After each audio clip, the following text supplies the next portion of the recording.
அனைவருக்கும் வணக்கம். என் பேர் விஷாலினி. நான் கோவை புவனா மேடம்கிட்டேருந்து நாராயணியம் கற்றுக்கிட்டு இருக்கேன். எனக்கு இந்த வாய்ப்பு கொடுத்ததுக்கு ரொம்ப நன்றி மேடம். நீங்கள் அழகாக பிரித்து நிதானமாக சொல்லித்தரீங்க, அதுக்கும் ரொம்ப தேங்க்ஸ். நான் இப்போ பாடப்போவது நாராயணியத்திலிருந்து தசகம் 2 சாந்திரானந்தா ராகம்.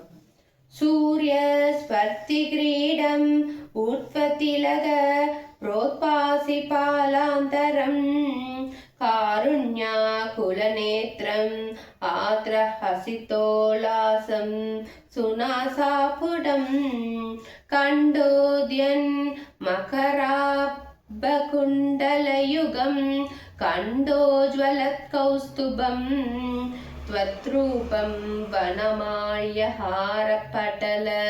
श्रीवत्सदीप्तं भजे केयूराङ्कद कङ्गनोत्तममहरात् नाङ्गुलीयाङ्गिद श्रीमद्बाहु चतुष्कसङ्कद कदा शङ्कारिभङ्गेरुहां काञ्चित् काञ्चन काञ्चिलाञ्ची तलसत्पीताम्बरालम्बिनीम् आलम्बे विमलाम्बुजत्युदिपदां मूर्तिं तवार्तिच्छिदं यत्रैलोक्य महीयशोभी महितं सम्मोहनं मोहनात् कान्तं कान्तिनिधानतोऽपि मधुरं माधुर्यदुर्यातपि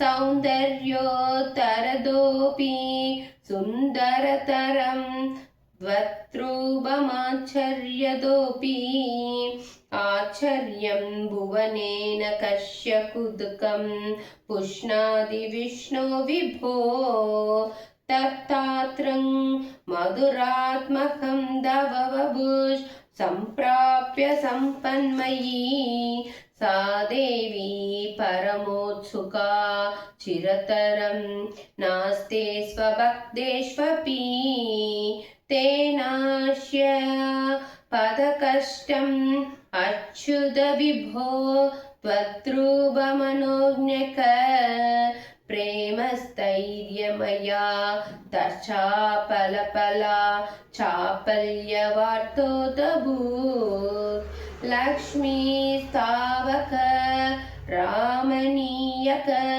कृतैवेयं परेष्वस्तिरेति अस्मिन्नन्यदपि प्रमाणमधुना वक्ष्यामि लक्ष्मीपते ये द्वध्यानगुणानुकीर्तनरसा शक्ता हि भक्ता जनाः तेष्वेषा वसति स्थिरैव दयित प्रस्तावदत्तातराम् एवं भूतमनोज्ञता नवसुधा निष्यन्दसन्दोहनम् द्वद्रूपं परचित्रसायनमयं चेतोहरं शृण्वतां सद्य प्रेरयते मदिमदयते रोमाञ्चयत्यङ्कगं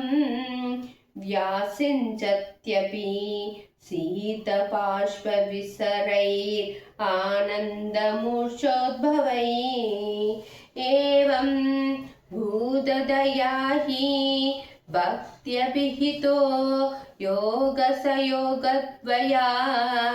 कर्मज्ञानमयात् पुरुषोत्तमतरो योगीश्वरैर्गीयते सौन्दर्यैकरसात्मके द्वयी खलु प्रेम प्रकाशात्मिका भक्तिर्निश्रममेव विश्वपुरुषैर्लभ्या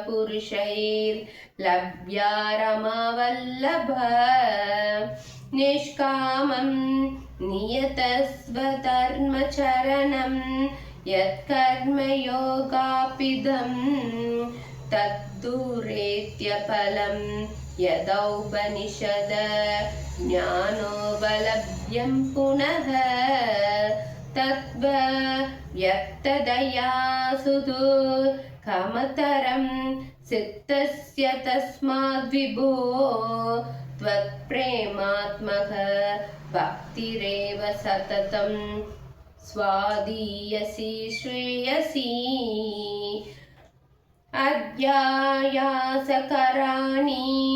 कर्मपडलान्ये आचर्यनिर्यन्मला भूते भक्तिपते तवाभ्योचितता मायान्ति किं तावता क्लिष्ट्वा तर्कपते फलं तव वपुर्प्राक्माख्यमन्ये पुनः चित्तात्रत्वं धृते विसिन्ध्य बहुभिः सिद्ध्यन्ति जन्मान्द्रयीं द्वद्भक्तिस्तु कथारसामृतझरी निर्मञ्जनेन स्वयं सिद्ध्यन्ति विमलप्रबोधपदवी मक्लेशदस्तन्वती सद्य सिद्धिकरी जयत्ययि विभो सैवास्तु मे त्वत्पद प्रेम प्रौढीरसात्रतातृतरं पादालयादीश्वर श्रीहर्ये नमः। वणक्कम।